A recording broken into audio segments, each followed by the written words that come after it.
நான் ஒரு தடவை ஒரு பாடம் பெற்றேங்க, என் வாழ்க்கையிலேயே மறக்க முடியாத பாடம். ஒரு பையன் கற்றுக் கொடுத்தாங்க, ஒரு சின்ன பையன்தான்.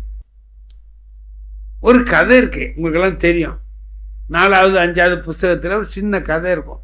உண்மையே பேசணும், பொய் பேசக்கூடாதுங்கிறத சொல்றதுக்காக ஒரு கதை. ஒரு விறகு வெட்டி என்ன பண்ணா, மரம் வெட்டுறதுக்காக காட்டுக்கு போறான். வெட்டுறான். வெட்டிட்டு இருக்கும்போது அந்த கோடாலி தவறி ஆத்துல வந்துருச்சு. இவனுக்கு நீச்சல் தெரியாது. ஓன்னு அழுகுறான். அப்ப அந்த ஆத்துல இருந்து ஒரு தேவதை வருது. ஏன்டா அழுகுறேன்னு கேட்டு,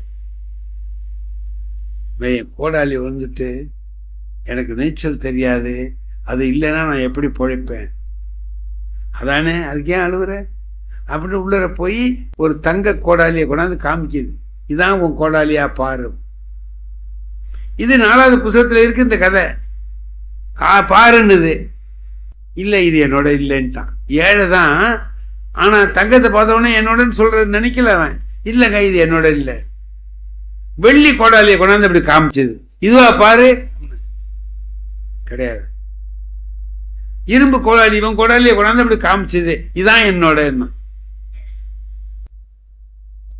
டேய், ஏழையா இருந்தாலும் பேராசை இல்லாம உண்மையே சொன்ன பாரு, உன்னை பாராட்டுறேன், இந்த 3ஐயும் வச்சுக்கோ அப்படின்னு தங்க கோடாலி, வெள்ளி கோடாலி, இரும்பு கோடாலி 3ஐயும் அவன்கிட்ட கொடுத்துட்டு, இதோட கதை சரியாச்சு. உண்மை பேசினால் உயர்வு கிடைக்கும். இத கதையோட நீதி. இதான் அந்த கதை பாடத்துல இருக்கு.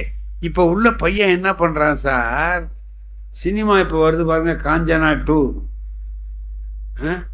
அரண்மனை 2 போடுறான் பாருங்க.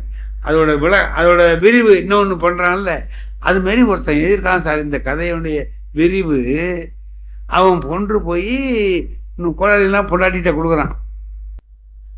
அது சொல்லி இதெல்லாம் எங்க திருடுனேன்னு கேட்குறான்.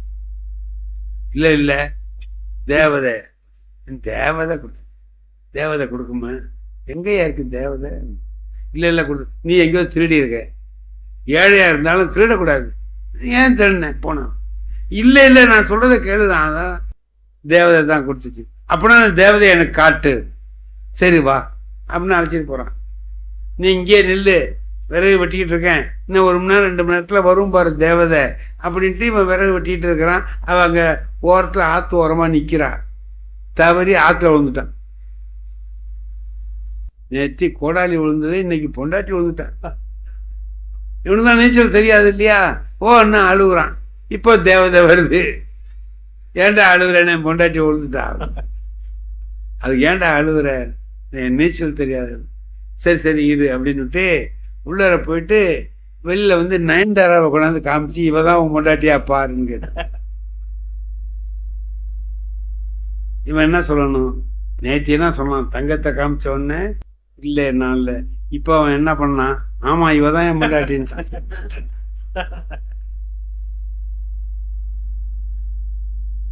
தேவதைக்கு இப்போ கோவம் வந்துருச்சு. இல்லை நேற்று யோக்கியனா இருந்த அயோக்கிய பயல, தங்கத்தை காமிச்சேன் இல்லைன்னு, வெள்ளியை காமிச்சேன் கிடையாதுன்னு, இப்போ ஒரு அழகான பொண்ணை காமிச்சோன்னே இவதான் என் முன்னாட்டிங்கிறியே, கெட்டு போயிட்டியா நீ அப்படின்னு. உன் வேலை எனக்கு தெரியாத, நீ இப்படிதான் முதல்ல நயன்தாராவை தான் காட்டுவ, நான் இல்லைன்னா சும்மா இருப்பியா நீ, அப்புறம் போய் தமன்னாவை கொண்டாந்து காட்டுவேன், இதுவா பாரும்ப, நான் அதுவும் இல்லைம்ம, உடனே என் முன்னாடி கொண்டாந்து காட்டுவேன், ஆமாம்ப, நான் உண்மையே சொன்னேன் 3ஐயும் வச்சுக்க, நான் 1 வச்சுக்கிட்டே படாத பாடு போறேன், 3 இருந்தா என்னால தாங்காதுமா, அதுக்குதான் ஏதோ வந்தது போறோம்னு நான் போலான்னு பார்த்தேன் அப்படின்னு. இப்படி ஒரு கதை எழுதியிருக்கான். நான் வந்து சென்னையில் ஒரு பெரிய பள்ளிக்கூடம் அதில் பேசுகிறேன், செட்டிநாடு ஹையர் செகண்டரி ஸ்கூல், ராஜா அண்ணாமலைபுரத்தில். அங்கே நிறைய பிள்ளைகள். எனக்கு என்ன ஒரு கஷ்டம்னு கேட்டிங்கன்னா, இந்த புது நடிகைகள் பேர் அவ்வளவா சரியாக வராது. அந்த காலத்து நடிகர்கள் தான் நமக்கு தெரியுமே தவிர பத்மினி, சாவித்திரி இது மாதிரி தான் தெரியும். இப்போ உள்ளதெல்லாம் இப்போ 2 பேர் சொன்னேன் பாருங்க, இது என் பேத்திக்கிட்ட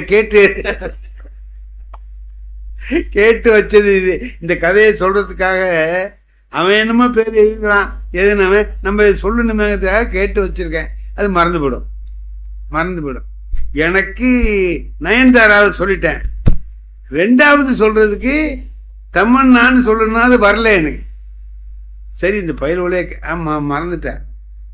அவனை கேட்டுட்டு ஒரு அழகான பொண்ணு பேர் சொல்லுடான்னு கேட்டேன் ஒருத்தனை. அவன் சொல்லுவான் அதை வச்சு சொல்லலான்ட்டு, தம்பி ஒரு அழகான பொண்ணு பேர் சொல்லுடா அப்படின்னு. அவன் ஏஞ்சி சொன்னான், உலகத்திலேயே அழகுன்னா அது எங்கள் அம்மா தான் சார். எனக்கு பெரிய அறிவாக போச்சு. எங்கள் அம்மாவை விட அழகு வேற யாரும் கிடையாது. அவன் எனக்கு அறிவு கொடுத்தான். நம்ம நினைக்கிறோம் உடல் அழகு தான் அழகுன்னு நினைக்கிறோம். அவன் சொன்னான் குணம்தான் அழகு, பண்பு தான் அழகு. அந்த அழகு பார்த்தா எங்கள் அம்மாவுக்கு நிகராக இன்னொருத்தர் இல்லை. ஆகையினால எங்கள் அம்மா தான் சார் அழகு. டேய், இந்த கதை என்னால் சொல்ல முடியாமல் போயிட்டது, அது வேற விஷயம். ஆனால் நீ சொன்ன விஷயம் இருக்கு பாரு, என் வாழ்நாள்லேயே மறக்க முடியாத விஷயம்னா அவனை கூப்பிட்டு பாராட்டினேன்னு வைங்களேன். எதுக்கு சொல்கிறேன், இந்த பிள்ளைகளுக்கு ஒன்றும் தெரியாது நம்ம நினச்சிட்டு இருக்கக்கூடாது. ரொம்ப சிறந்த பிள்ளைகள்லாம் இருக்கிறாங்க, நமக்கே அறிவை ஊட்டக்கூடிய பிள்ளைகள் எல்லாம் இருக்கிறார்கள். நம்ம வாழ்க்கையில் பார்த்தோம்னா நிறைய பேர் நல்ல நல்ல காரியங்களை செய்கிறவர்கள்லாம் இருக்கிறார்கள்.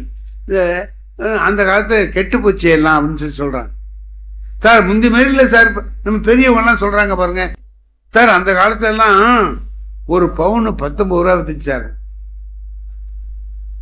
எங்கள் அப்பா சொல்லுவார், அவர் சின்ன பிள்ளையா இருக்கிற போது 19 ரூபா வித்துச்சான் பவுனு. நான் கேட்டேன், எத்தனை பவுனு வீட்டில் வாங்கி வச்சுருந்தீங்கன்னு கேட்டேன். 19 ரூபா தானே வித்துச்சு, எத்தனை பவுன் வாங்கி வச்சுருந்தீங்க? 2 பவுன் வாங்க கூட முடியாதுடா. இப்போ 40,000 ரூபாயை என்னமோ விற்கிறான். 45,000 விற்கிறான். ஒருத்தர் வீட்லேயும் 10 பவுன் 20 பவுன் இருக்கா இல்லையா? அது சௌரியமான காலமா, இது சௌரியமான காலமா? நினைச்சு பாருங்க அப்படின்னு சொல்லி சொல்றது. கெட்டு போச்சு, அது ஒண்ணுமே சரியா இல்லை, போகல வரலன்னு சொல்ல முடியாது. உடம்பு சரியில்லைன்னா அப்போலாம் இங்கிருந்து ஒரு 10 கிலோமீட்டருக்கு அந்தாண்ட ஆஸ்பத்திரி இருக்கும், அங்கதான் போய் ஆகும், வேற வழி இல்லை. இப்போ ஒவ்வொரு ஊர்லயும் ஆஸ்பத்திரி இருக்கா இல்லையா? நம்ம நினைச்சோம்னா ஒரு டாக்டரை போய் பார்க்க முடியுதா இல்லையா? நான் சின்ன பிள்ளையா இருக்கிற காலத்துல MBBSங்கிறவங்க எல்லா ஊர்லயும் இருக்க மாட்டாங்க. LMP இது மாதிரி தான் இருப்பாங்க, சின்ன டாக்டர்கள் அவர்கள் தான் இருந்தாங்க. இன்னைக்கு இவ்வளவு நல்லா இருக்கு அப்படின்னு சொல்லும் பொழுது சிறப்பா இருக்கு. அந்த காலம் இல்லை, இந்த காலம் ரொம்ப மோசமா போயிட்டோம். நான் ஒரு கல்யாணத்துக்கு போகணும் சார், ஒரு உதாரணம் சொல்றேன். ஒரு கல்யாணத்துக்கு போகணும், காலையில் பள்ளிக்கூடத்துக்கு போகிறதாக கிளம்புனேன். கல்யாணத்துக்கு போயிட்டு போகலான்னு நேரமாயிட்டு, இனிமேல் முடியாது, ஸ்கூலுக்கு போகணும் அப்படின்ட்டு நான் போயிட்டேன். சாயந்தரமாக போய் பார்த்து வாழ்த்திக்கலாம் அப்படின்ட்டு போயிட்டேன். சாயந்தரம் போகிறேன் சார், சாயந்தரம் போகிறேன். பொண்ணையும் காணும், மாப்பிள்ளையும் காணும். இப்போ பொண்ணோட அப்பா இருந்தார், எங்கங்க பொண்ணு மாப்பிள்ளை கோயிலுக்கு போயிருக்காங்களான்னு. இல்லை தம்பி, சினிமாவுக்கு போயிருக்காங்க. என்னது சினிமாவுக்கு போயிருக்காங்க? காலையில் தான் கல்யாணம் ஆகிருக்கு, சாயந்தரமேவா சினிமாவுக்கு போயிட்டாங்கன்னு நான் கேட்டேன். அதுக்கு அந்த பொண்ணோட அப்பா சொன்னார், இல்லை காலையிலேயே போகிறேன்னு தான் சொன்னாங்க, நான் தான் அது உதவாது, மத்தியானத்துக்கு மேலே போங்கன்னு சொல்லிட்டேன். சரி போ, இந்த காலத்தில் பிள்ளை நாமெல்லாம் கோயிலுக்கு அழைச்சிட்டு போவாங்க வருவாங்க, இப்போ சினிமாவுக்கு போதும் போனால் போ. ஒரு வயசான பொம்பளை நின்றுக்கிட்டு இருந்தது, டக்குன்னு வாயை பொத்தி அட ஆண்டவனேன்னு. நான் சொன்னேன், உனக்கு என்னம்மா? அது 75-80 வயசு உள்ளது. என்ன தம்பி, காலைல தான் கல்யாணம் ஆகிருக்கு, சாயந்தரமே சினிமாவுக்கு போயிருக்காங்க, இதுவா என்ன இதெல்லாம் அப்படின்னு. விடுமா, உனக்கு என்ன? எங்களுக்கெல்லாம் கல்யாணம் ஆன காலத்தில் எப்போ அதுக்கு ஒரு 60 வருஷத்துக்கு முந்தி கல்யாணம் ஆனது. அது சொல்லுது, எங்களுக்கெல்லாம் கல்யாணம் ஆன காலத்தில் எங்கள் வீட்டுக்காரரு மூஞ்ச பார்த்து பேசுறதுக்கே 3 வருஷம் ஆயிட்டு அதுக்குள்ள 2வது பையன் பிறந்துட்டான்னு. மூஞ்ச பார்க்காமலே 2 பையன் பிறந்திருக்கான்னா நீ பார்த்துருந்தீன்னா என்னம்மா ஆயிருக்கும்னு பக்கத்துல இருந்தோ சொன்னார். ஒன்றும் ஆயிருக்காது, முக அமைப்பு அப்படின்ட்டு. காலம் மாறுது, எது மாறினாலும் நடக்கிறது ஒண்ணுதான். கணவன் மனைவி ஒருவர் புரிந்து கொண்டு வாழ்கிற வாழ்க்கையில உயர்ந்த இடத்தை அடைவதுங்கிறது தான். சினிமாவுக்கு போனா என்ன, கோயிலுக்கு போனா என்ன, எங்க போனா என்ன, ஒற்றுமையாக குடும்பத்தை நடத்துறதுங்கிறது தான் அடிப்படை. அந்த அடிப்படை சரியா இருந்தா சரியா போச்சு. இல்லறம் எப்படி சிறக்கும் என்பதற்கு அதுதான். சில சமயத்துல தப்பு நாம செய்யறது உண்டு. என்னன்னு கேட்டீங்களா, மனிதனுக்கு வாழ்க்கையில சங்கடங்கள் வருவதற்கு ஒரே ஒரு காரணம் அதுதான். என் நண்பன் ஒருத்தன் போறான் ரோட்ல, அவனை நான் எங்கேயோ பார்த்த மாதிரி இருக்கே தவிர ரொம்ப காலம் ஆயிட்டு. பள்ளிக்கூடத்தில் படிச்சு முடிச்ச காலத்துல அவன் பார்த்துருப்போன்னு நினைக்கிறேன். 40 வருஷம் 50 வருஷம் ஆயிட்டு அவனை நான் திருவாரூர் கடத்தூரில் பார்க்குறேன். அடே வரதராஜ் தானே நீ? என்ன அடே சம்மோடி வேலா? ஆமா வாடா, எவ்வளோ காலமாச்சு அவனை பார்த்து, வா அப்படின்னு. வா நம்ம வீட்டில் போய் ஒரு காப்பி குடிச்சிட்டு போகலான்னு சரின்னு வந்தான். வீட்டில் அழைச்சிட்டு போய் வச்சு காப்பி கொடுக்க சொன்னேன். என் மனைவி கொண்டாந்து காப்பியை கொடுத்தா. இவங்க யாருன்னு கேட்டான். என் மனைவிடா அப்படின்னு. அன்னைக்கு தஞ்சாவூர்ல பார்த்தோமே அது நான். இவனை நான் பார்த்து 40 வருஷம் ஆச்சு. ஆனா அவன் அப்பவே அயோக்கியம்தான்.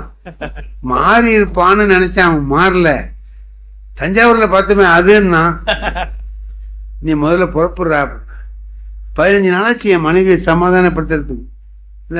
கூட்டாளிங்கிறீங்க தெரியாமலா சொல்லுவான் அப்படின்னா, அது பைக்கு அவன் 9 வேண்டியவன் அப்படின்னு. அப்ப நம்ம நல்லதுதான் நினைக்கிறோம். சில சமயத்துல இப்படி தப்பு வரும், அனுசரிச்சு போய்க்க வேண்டியதுதான். அப்படி போனாதான் அது வாழ்க்கை. அது மட்டும் இல்லை.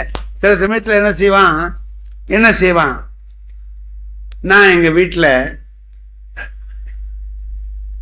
வீட்டில் ஒரு 4-5 படி வாசப்படி இருக்கும். அந்த படி இறங்கி கீழே இறங்கணும். சைக்கிளை எடுத்துக்கிட்டு கீழே இறங்குற போது செருப்பை போட்டுக்கிட்டு இறங்கினேன்னா டவர்னு விரட்டி விட்டுடும். அதுக்காக வெறுங்காலோட இறங்குவேன். நான் இறங்கி மறுபடியும் போய் செருப்பு எடுத்துட்டு வரணும். என் மனைவி என்ன பண்ணுவாங்க, மறுபடியும் ஒரு ஏறி இறங்கணுமேங்கிறதுக்காக வேண்டி செருப்பை கொண்டு வந்து காலடியில் போடுவாங்க. அவங்க கையால் செருப்பு எடுத்து என் காலடியில் போடுவாங்க. நான் போட்டுட்டு வருவேன். இது தினசரி நடக்கிற ஒரு காரியம். இதில் ஒன்றும் ஆச்சரியம் இல்லை, ஒன்றும் இல்லை. எய்த்த வீட்டில் எங்கள் பள்ளிக்கூட்டிலே வேலை செய்கிற வாத்தியார் ஒருத்தன் இருக்கான். அவன் இதை கவனிச்சுக்கிட்டே இருப்பான். அவன் மனைவி அப்படி செருப்பில் கொண்டு போட மாட்டாங்க போல இருக்கு. அவனுக்கு ஒரு வருத்தம் இருக்குங்கிறது எனக்கு அன்னைக்கு தான் தெரிஞ்சு. பள்ளிக்கூட்டில் வந்து சொல்கிறான் ஒரு நாள், நம்ம சமூக வடிவில் இருக்கான்ல, இவன் பள்ளிக்கூடத்துக்கு வரணும்னா பொண்டாட்டி செருப்படுத்த தான் வருவாங்க. ஏய் ஏன்டா சொல்றேன்னு, அது நடக்குதா இல்லையா? அவங்க செருப்பு எடுக்கிறாங்க, நீ பள்ளிக்கூடத்துக்கு வர்ற. அப்ப அவங்க எடுக்கலன்னா நான் வரமாட்டேன். ஓடா, வாழ்க்கை கிடைச்சதை அனுபவிக்கிறது தான் வாழ்க்கை. எதையோ எதிர்பார்த்து ஏமாந்து போய் உட்கார்ந்து இருக்கிறது வாழ்க்கை இல்லை. கிடைச்சது, இதை வைத்துக்கொண்டு எப்படி சிறப்பான வாழ்க்கை வாழலாம். இந்தியாவில் தான் நாம பிறந்திருக்கிறோம். அமெரிக்காவில் பிறக்கலையேன்னு வருத்தப்பட்டு உட்கார்ந்து என்ன பண்றது? இந்தியாவில் எப்படி வாழணுமோ அப்படி வாழணும். அதுதான் சிறந்த வாழ்க்கை. அதை சிறப்பாக வாழ்வதுதான் சிறப்பு. நான் எனக்கு திருமணம் ஆன அன்னைக்கு என்னுடைய நண்பர்கள்லாம் சேர்ந்து என்ன பண்ணா, என்னை கேலி பண்றான். அன்னைக்குதான் முதல் இரவு கேலி பண்றான். அப்புறமா சொன்னானுவோ, நல்ல செய்தி ஒன்று சொன்னானுவோ, என்ன கேலிகள்லாம் பண்ணி இந்த மாதிரி நடந்துக்கணும்னுலாம் சொல்றானுவளே தவிர அவன்ல எவனுக்கு இன்னும் கல்யாணம் ஆகல. அவனோ எனக்கு யோசனை சொல்றான். நம்ம விதிடாருன்னு நம்ம அதை கேட்டுக்க வேண்டியதா இருக்கு. அதுல எல்லாரும் சேர்ந்து சொன்ன ஒரு நல்ல செய்தி என்னன்னு கேட்டா, முதல்ல ஆம்பளை பேசுறது இல்லை, பொண்ணு பேசுறது இல்லை, ஆம்பளை தான் முதல்ல பேசணும். பொண்ணு பேச மாட்டா, வெக்கமா இருப்பா. நீ பேசுற போது நல்ல விஷயமா பேசு. நம்ம குடும்பத்தை பத்தியும் அவங்க குடும்பத்தை பத்தியும் நல்ல எண்ணம் உண்டாகும்படியா பேசு அப்படின்லாம் சொன்னானுவ.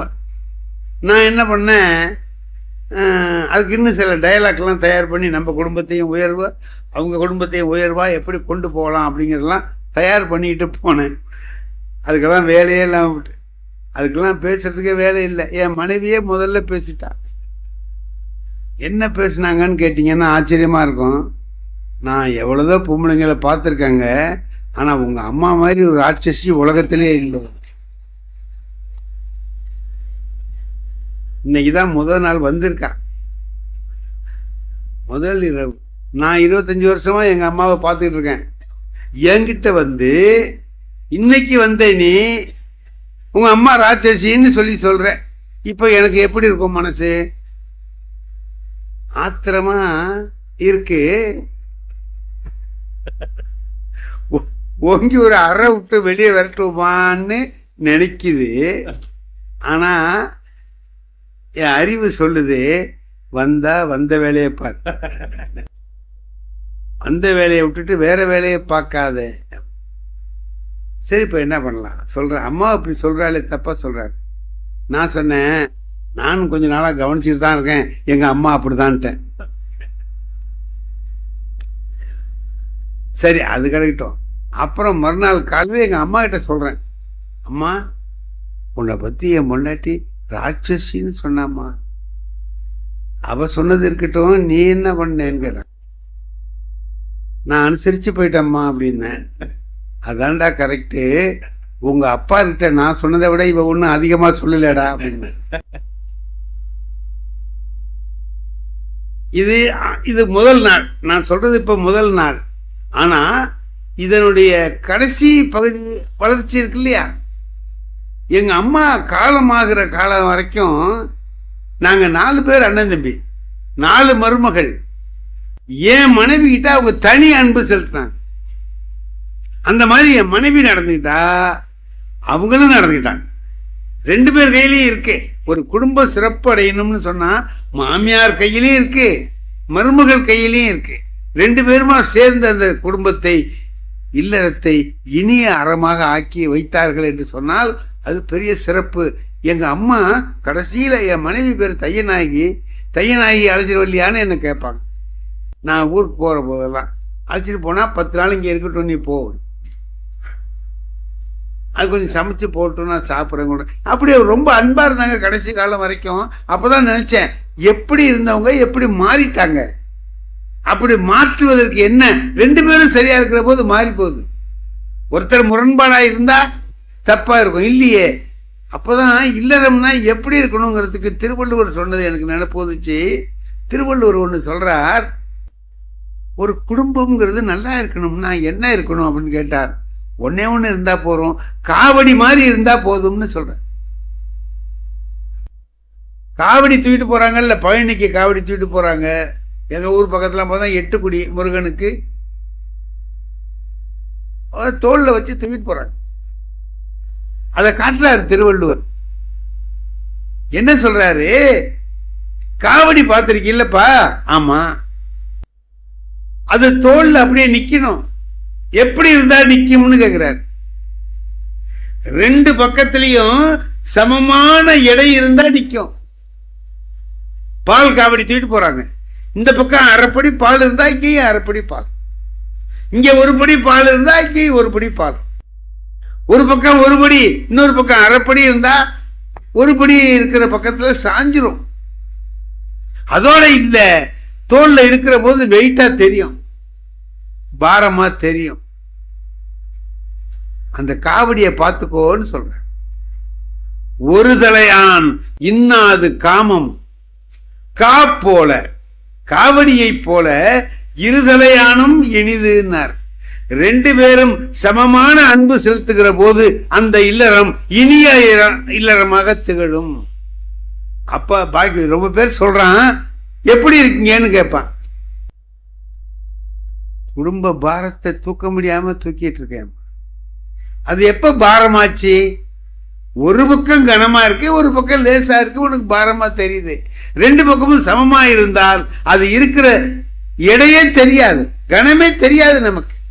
அப்போ ரெண்டு பேரும் சமமான அன்பு செலுத்துகிறவர்களாக இருக்கிற போது நான் மாமிசம் சாப்பிடுவேன், எல்லாம் சாப்பிடுவேன், கறி மீன் அது இது எல்லாம் சாப்பிடுவேன். என் மனைவி சுத்த சைவம், முட்டை கூட சாப்பிட மாட்டாங்க. ஆனால் எனக்கு சமைச்சு கொடுத்தாங்க.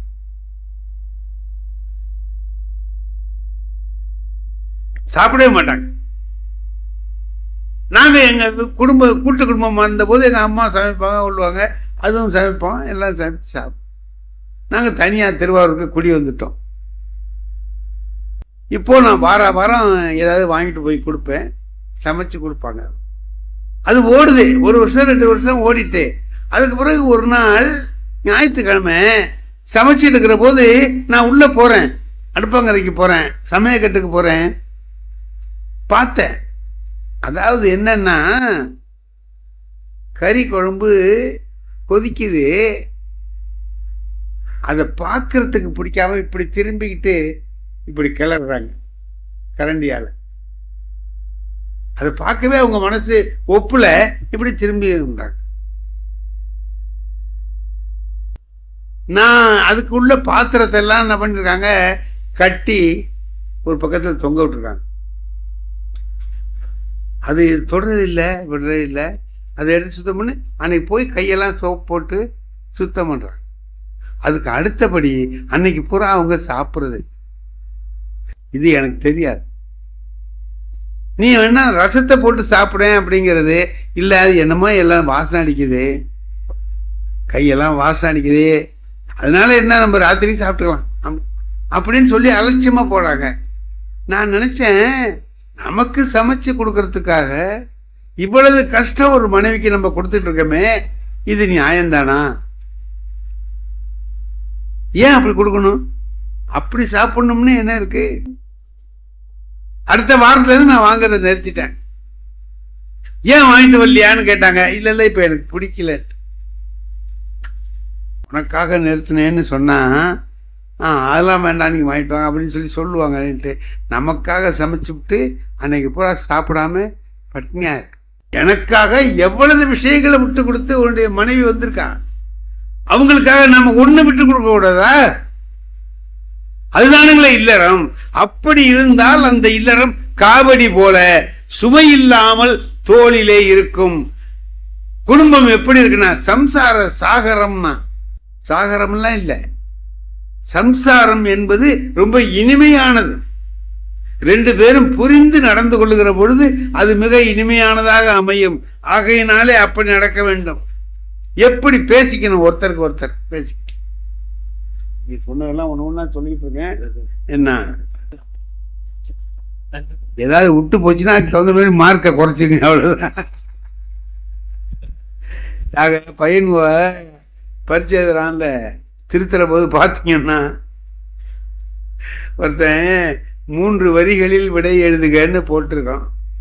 அவன் என்ன எழுதியிருக்கான்னு கேட்டிங்கன்னா கா சா தா பா நா, அதுக்கு ஏதாவது அர்த்தம் உண்டா? 4 எழுத்து எழுதியிருக்கான். கா சா தா பா நா, அடுத்தது கா சா தா பா நா, கா பா சா தா நா, கா சா தா பா நா, 3 வரி எழுதியிருக்கான். இதே தான் 6 வரி கேட்டா காசா தாப்பானாவையே 6 வரி எழுதுறான்.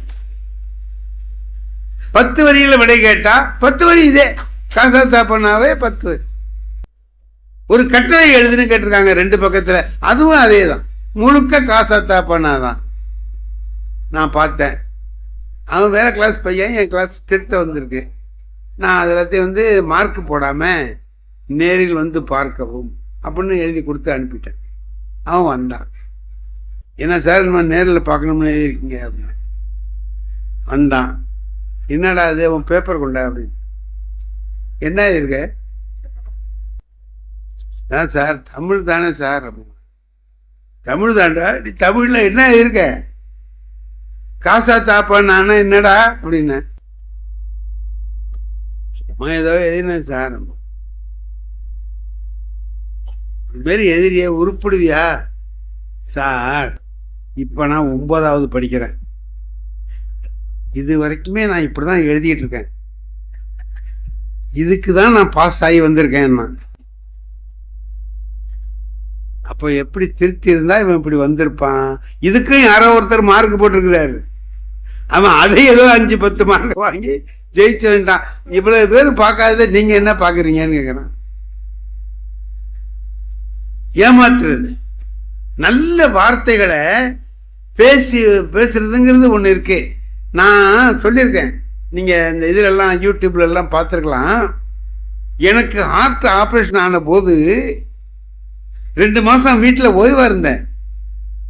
ஓய்வா இருந்தா எனக்கு தினம் வாக்கிங் வருவார் சார், கூட ஒருத்தர். ஒரு 4-5 வீடு தள்ளி அந்தாண்ட இருக்கிறார். என்னை வந்து பார்க்க கூட வரல. எனக்கு என்னடா எல்லாம் யாரோ வந்து பார்க்குறாங்க, தினம் பார்த்துக்கிட்டு இருந்த ஆள் ஆப்ரேஷன் ஆகி வந்திருக்கிறோம், நம்மளை பார்க்க கூட இல்லையே அந்த ஆள் அப்படின்னு ஒரு வருத்தமாக இருந்துச்சு. அதுக்கு பிறகு 2 மாதம் ஓய்வாக இருந்துட்டு மறுபடியும் நடக்க ஆரம்பிச்சு இப்படி நடந்துக்கிட்டு வந்தேன். அவர் பின்னால் வந்துட்டார். பின்னாலே வந்தார். ஐயா அண்ணார், சார் வாங்க அப்படின்னேன். உங்களுக்கு ஏதோ ஆப்ரேஷன் ஆன மாதிரி சொன்னாங்களே. ஆமா. என்ன ஆப்ரேஷன்? Heart operation. அப்படியா? இப்ப எப்படி இருக்கு? கேட்குற கேள்வியை கவனிங்க. இப்ப எப்படி இருக்குன்னு. நல்லா இருக்கு. நம்பாதீங்க. நம்பாதீங்க. யோ நல்லா இருக்கியா?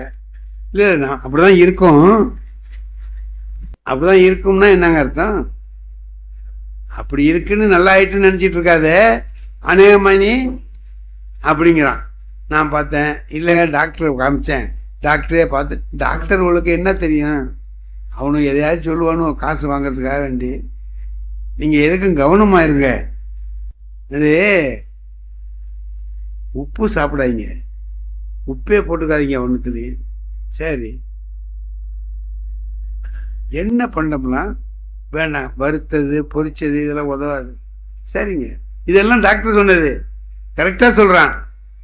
ஏன்னா அவ்வளோ கரெக்டாக சொல்கிறான். டெய்லி வாக்கிங் போங்க. சரி சரிங்க, நல்லது சொன்னீங்க அப்படின்னு சொன்னேன். அப்புறம் நான் கேட்டேன், இவ்வளவு கரெக்டாக சொல்கிறீங்களே, பத்தியம்லாம் நல்லா சொல்கிறீங்களே, உங்களுக்கு அந்த மாதிரி ஆப்ரேஷன் ஆகிருக்கான்னு கேட்டேன். அதுக்கு அவன் சொன்னான், எனக்கே ஆப்ரேஷன் ஆகுது, நான் என்ன ஊரா சொத்தை கொள்ளையடிச்சேனா?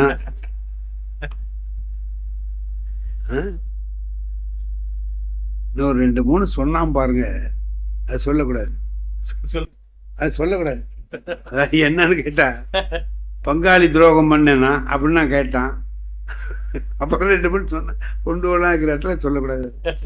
அதெல்லாம் பண்ணி இருந்தாதானே ஆப்ரேஷன் ஆகுங்கிறான். இப்போ எனக்கு ஆப்ரேஷன் ஆகியிருக்கு. அப்போ என்னங்க அர்த்தம்? இது பூரா நான் பண்ணியிருக்கேன்னு அர்த்தம். ஏன்டா இப்படி பேசினேன் அப்படின்னா பேசுவான். நான் நினைச்சேன் இவன் ஏன் நம்மளை பார்க்க வரலன்னு. இப்போதான் தெரியும், நல்ல வேலை பார்க்க வரல. இவன் அப்பவே வந்திருந்தாலும் நம்மள ஒரு வழி பண்ணிட்டு போய். சார், நல்ல வார்த்தைகள் பேசுறது ரொம்ப முக்கியம். யாருக்கும் ஒருத்தருக்கு தெம்பு உண்டாக்க முடியா, உடம்பே சரியில்லை ஒருத்தருக்கு அப்படின்னு சொல்லி சொன்னோம்னா, பார்க்க போறோம்னா எதுக்குங்க போறோம்? அவங்களுக்கு ஒரு தைரியத்தை உண்டாக்குறதுக்கு, தெம்பை உண்டாக்குறதுக்கு, சௌரியம் ஆயிடுவேன் கவலைப்படாத அப்படின்னு சொல்லதான் நம்ம போயிருக்கோம். அங்க போய் என்ன செய்வான்? என்ன செய்து, என்ன படுத்திருக்கீங்க? ஓ, உடம்பு சரியில்லாம படுத்திருக்கேன். இதே மாதிரிதான் தஞ்சாவூர்ல ஒருத்தர் இதே மாதிரிதான் படுத்திருந்தாரு. இப்ப உங்களுக்கு என்ன பண்ணுது? 4 நாளா நெஞ்சு வலி. எத்தனை நாளா? 4 நாளா. தஞ்சாவூர்ல இருந்தவருக்கு இதே மாதிரிதான் வலி தான், தாங்க முடியாத வலியா. ஆமா, வலி. 1 வாரம் ஆள் அவுட்டு. இப்ப இவனுக்கு 4 நாள் ஆயிருக்கு. இப்ப அவனை என்ன சொல்றான்? இவன் என்ன, இன்னும் ஒரு 3 நாளைக்கு தான் நீ இருப்பேங்கிறத சொல்றான். இது சொல்றதுக்காக இவன் போயிருக்கான் இல்ல. அவனை எப்படியாவது படுத்திருக்கவனை எழுந்துச்சு உட்கார வைக்கணும். அதுக்கு தான் நாம போறோம். இது ஏன் தகாத வார்த்தைகளை எதுக்கு பேசணும்? பேசுறான் பாருங்க, தேவையில்லாதது. அதிலிருந்து மனிதன் திருந்தணும். வாக்கிங் போவேன் சார். நீங்க வாக்கிங் போறீங்கல்ல? ஆமா, நானும் தான் வாக்கிங் போவேன். ஒருத்தன் வருவான் அங்கேருந்து பின்னாலேயே, மகனை வண்டியில் போகலாமா? யோ, நானே என்னைக்காச்சும் ஒரு நாளைக்கு வாக்கிங் வர்றேன், அதையும் கெடுக்கிற மாதிரி நீ வா வண்டியில் போகலான்னு. நான் வாக்கிங் போகிறேன், ஐயா போயிடுவான். மறுநாள் வர்றான்ல, அப்போவாது சும்மா போகலாம்ல. அந்த ஆள் வாக்கிங் போகிறாரு, நம்ம போகக்கூடாதுன்ட்டு கிட்ட வருவான். ஏன் இன்னைக்கு வர்றீங்களா அப்படிமா? யோ போய்யா, மனுஷனுக்கு ஆசையை உண்டாக்காத. சரி இதில் போயிடலாம் போல இருக்க, கால் வலியோட ஏன் நடப்பானே போகணும் இப்படி சொல்லுவேன். இப்படி தினம் பார்க்குற போதெல்லாம் கேட்பான் சார். ஒரு நாள் நல்ல வெயில்ல பஸ்ஸில் வந்து இறங்கியிருக்கேன். அங்கேருந்து எங்கள் வீட்டுக்கு 1 கிலோமீட்டர் போகணும். ஒரு ஆட்டோ இல்லை, ஒன்றும் இல்லை, எதுவுமே இல்லை. வெயில் தாங்க முடியாத வெயில். இதில் எப்படா போகிறது? யாராவது தெரிஞ்சவங்க வந்தால் போகலாமேன்னு நினைக்கிறேன். இப்போ இவன் வந்தான் சார். மனசு எப்படி இருக்கும்? அப்பா இவ்வளோ நாள் கூப்பிட்டான், நம்ம போகல, இன்னைக்கு போயிடலாம் அப்படின்ட்டு வந்தான். கிட்ட வந்தவன் என்ன பண்ணான், நீங்கள் தான் நான் கூப்பிட்டா வரமாட்டீங்களேன்ட்டு போயிட்டான் சார்.